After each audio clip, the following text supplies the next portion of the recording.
성경이 완벽한 체계를 갖추고 있느냐 하는 거죠. 개론적으로 이야기를 하면 작고 큰 주제들이 정확하게 말씀드려서 89개가 나옵니다. 89개의 주제 가운데 8개의 주제만 말씀드려도 여러분들은 아마 성경이 이런 체계를 가지고 있구나 하고 금방 이해를 하실 수 있게 될 겁니다. 그러면 이 8개의 주제 가운데서 머리가 되는 주제는 뭐냐? 제가 늘 말씀드렸던 것처럼 성경은 여호와 계시의 책이다.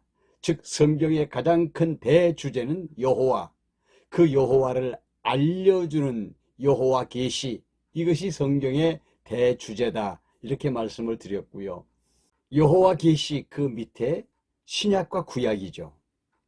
그러면 구약은 뭐냐? 여호와의 언약, 이렇게 말씀드릴 수 있어요.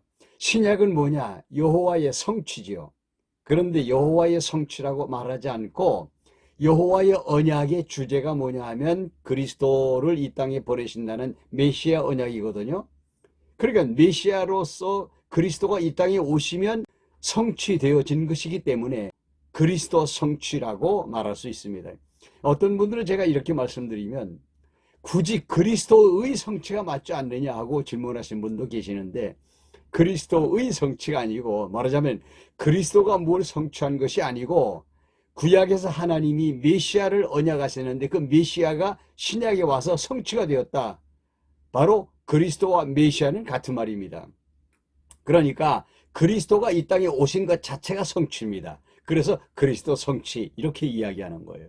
그러면 구약에서 여호와의 언약은 어떻게 이루어지고 있느냐 하면 3편으로 이루어지고 있습니다. 제1편은 섭리를 통한 언약. 다시 말씀드리면 역사 섭리를 통해서 하나님이 메시아를 언약하시는 거죠. 두 번째 제2편은 찬양을 통한 언약.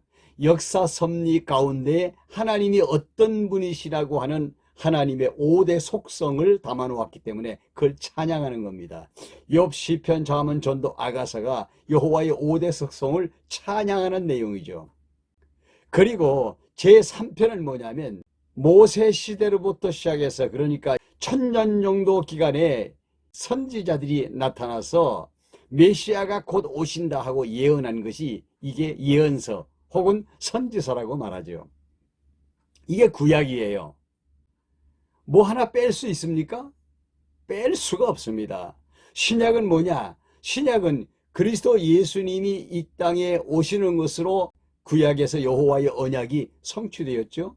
이 사실을 어떻게 증거한 것이 신약입니다. 그리스도 성취라고 하는 신약의 이 부분은 두 편으로 나눠서 말씀드릴 수 있어요.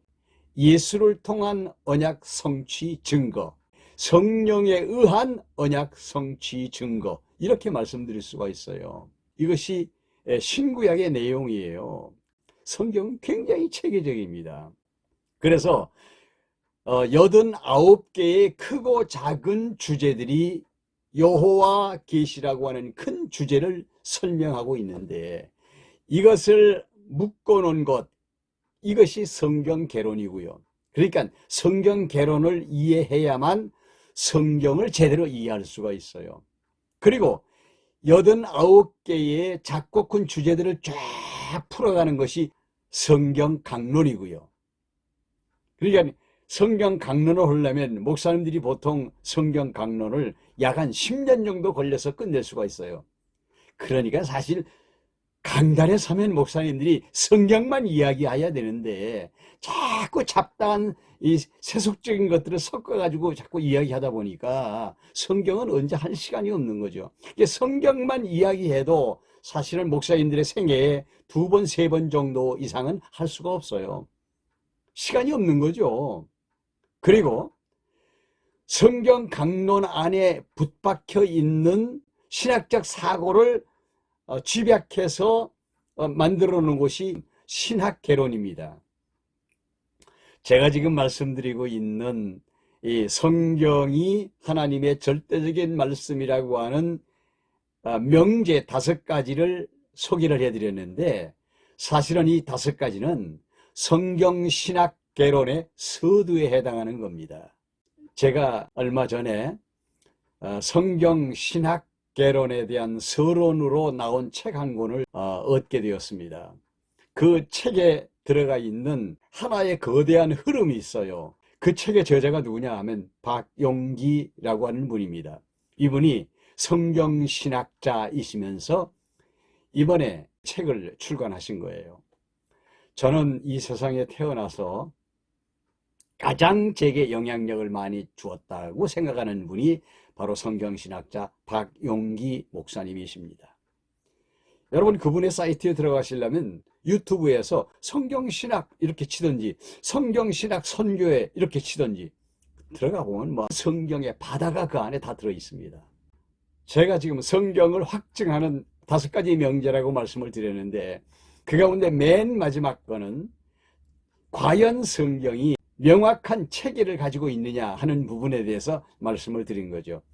89가지의 크고 작은 제목 가운데 한 가지도 빼면 성경이 풀리질 않습니다.